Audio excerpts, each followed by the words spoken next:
To activate your AT&T prepaid phone purchased from Walmart, you'll typically encounter two SIM options: physical SIM cards and eSIMs. Physical SIM cards are removable chips that you insert into your phone.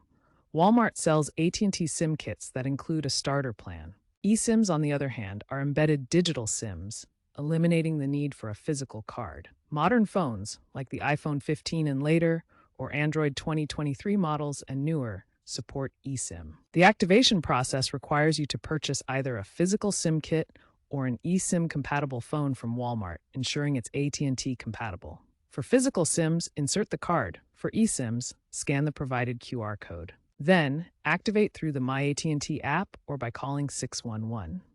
Make a test call to confirm your connection.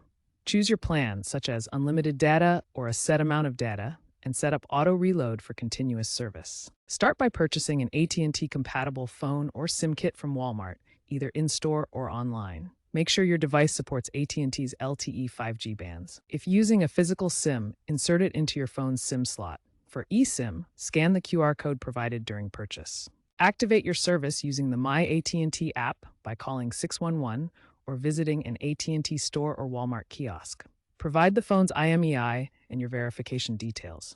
Activation typically takes 10 to 30 minutes. After activation, choose an AT&T prepaid plan that suits your needs, such as unlimited data or plans with specific data allowances. Set up auto reload using a credit card, PayPal, or Walmart gift cards to ensure uninterrupted service.